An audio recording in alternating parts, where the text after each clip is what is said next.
relational power. I studied the life of David, and I discovered it was not just the anointing that made David king. It was Jonathan that made David king. First Samuel 18 verse 1 to 4. After David destroyed Goliath, David gave a speech, and immediately the Bible said Jonathan removed his robe, gave to David, and bowed down and worshipped him. Saul came and insulted him. He's about to take your throne, and Jonathan endorsed it. When Saul wanted to kill David, Jonathan was the one that taught him the secret of escape. David would have died. So there are certain relationships that you don't have and manage well. You may be anointed, but you will not have impact, and you will not succeed. So relationship is a vital ingredient of power. And for you to be able to regulate relationship, there is a power that controls it. That's why I quoted for you from 2 Chronicles.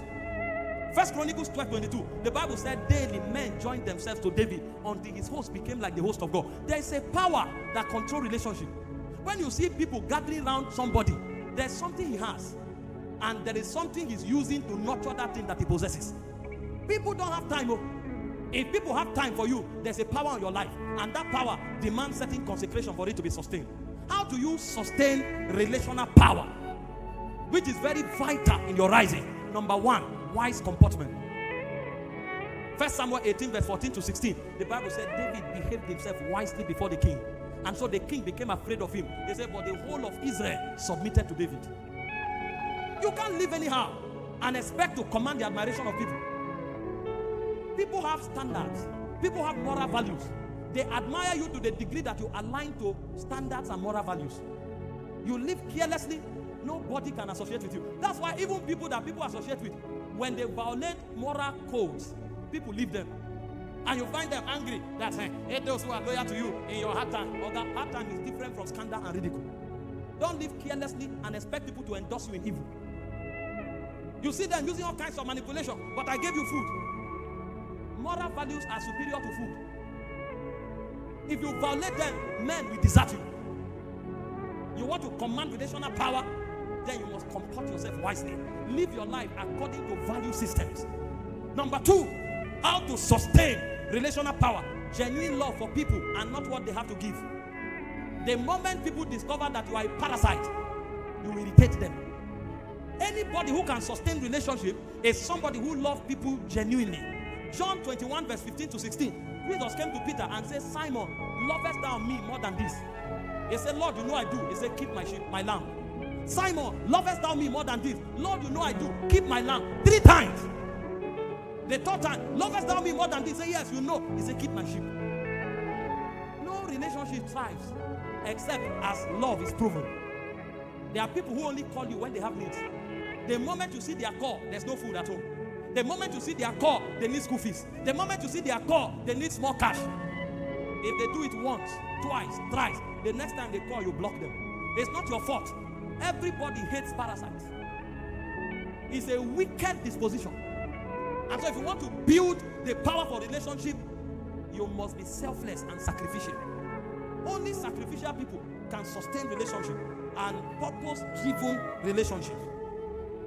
John 15:13, Jesus said, no greater love than this that a man can show to his friend, that he gives his life for his friend. Jesus is teaching us that meaningful relationship thrives. See, make sure you show genuine love. Don't be with people because of what they can give you. It's wickedness. And that's why many are not sustaining. Every 4 months they have a new friend. You will never see them with somebody that has been with them for 10 years. And they are accusing everybody. It's because their heart is wicked. They only use people. They don't love people. Anybody who discovers you are using him will depart from you.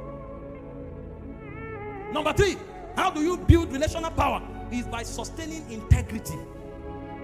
Ephesians 4:25. Proverbs 25:19. If you are somebody who is not consistent, you'll say one today, say another one tomorrow. People will become careful of you. Because they want to defend you. While they are in the heat of the battle, you will now call them aside and say, I'm sorry, that thing I said is not like that. Really? And you allowed us to get to this level. They will never stand with you again. You want to build relationships that matter? Be honest, be truthful, have integrity. See, it's better to tell people the truth, let them leave you, than to keep them with a lie. The day they discover it, they will not only leave you, they will hate you. I'm telling you why many don't have support from men. Number 4, how do you sustain relationships through respect and honor. Philippians 2 verse 3 and 4. The Bible said to esteem others more than yourself. If you don't genuinely honor people, even those who are under you, honor them. Every human being commands respect. If you treat people like rats, a day will come, they will say, you are not my God. They will walk away. Show people respect. They are not slaves. They are not slaves. Let them know that they are worthy of honor. The Bible said in 1 Peter 2:17, say, honor all men. There's a place for rebuke, there's a place for correction, there's a place for chastisement, but they must know that you honor them. That's how you build lasting relationship. And if you find anybody who has that power, he knows these things. Honor. Number 5, how do you build relational power? Is through humility. Again, Philippians 2 verse 3. Proverbs 13 verse 10. The Bible said, every strife comes from pride. Everywhere there is contention, the Bible says pride is at the root of it. Every contention has pride as its root. And so if there will be peace, then there will be humility for that to happen. You need relationships. I was telling them in the pastor's training yesterday, when Jesus died and he needed to be buried, none of the apostles who were praying could help. The Bible said it was a secret disciple that had the power to help. There are those who talk to God, there are those who talk to the government. If you only have those who talk to God, you'll be in trouble. Jesus wouldn't have had a tomb to be buried, except as those who talk to governors showed up and say, don't worry, we will give him a grave that nobody has ever been buried in. That's the kind of power they have. And Jesus could sustain such relationships. Why do you think you'll find him from time to time? He was in the house of Pharisees, tax collectors, whining and drinking. And then some of these fake prophets will come and say, imagine, he's dining with tax collectors. How can a prophet eat with tax collectors? Be joking. If you don't know how to build other type of relationship, you will be in trouble. There are some programs you want to do, they will tell you on the day of the program, we won't give you the hall and we won't allow the program. You need one call. At every point in your life, on every corridor that matters, you should be able to make 2 phone calls that can create change. Benny Hinn told a story. He needed to pay $10 million and he didn't have cash anywhere. And he had, I think, 48 hours to pay the money. As if that was not enough, Reinhard Bonnke showed up and told him, I have a crusade in Nigeria and God told me to come to you that he will give me $1 million. When he laughed and said, wait, all I have now is 300,000. Reinhard Bonnke said, give me the money and you will have your $10 million. But he said, I'm about to be disgraced from the TV station. This is all I have. He said, God said, give me. And you know, these are men of God. He knew the guy was not lying. God said, you should give me. And he now and signed the check and gave Reinhard Bonnke. The Lord bless you. And he left. Benny Hinn prayed. 24 hours to go. Shame was by the corner. And he remembered there's a man called Orokpo. They have been friends for 20 years. Sometimes his wife goes to cook for Orokpo. That's why I spoke about respect. And he called Orokpo. I have problem. I need 10 million. What do I do? Orokpo say, I'm coming. I have that power. So me, I can raise money. You have relationship. And Orokpo showed up.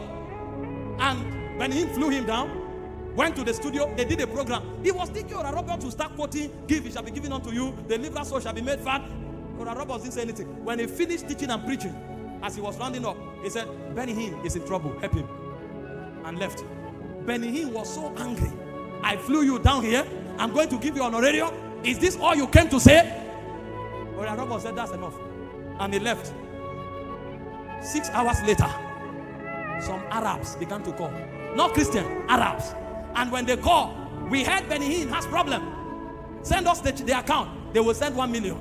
Send 300,000. So usually Benny Hinn taught his people, when people give, pray for them. They wanted to pray. They said, we don't need your prayer. Just tell him to keep wearing his white suit. It wasn't Christians that gave the money. Arab moguls. Because the wealth of the Gentiles shall be transferred to the kingdom. But how did it happen? It was not through Benny Hinn. It was through Orokpo. See, there are some people that don't have money, but they can make you rich. There are some people that are not governors, but they can make you governors. And so if you will be a governor, if you will be wealthy, you need to know how to sustain them. Some speak in tongues, some give money, others give connection. If you think church is only about prayer warriors, you are joking.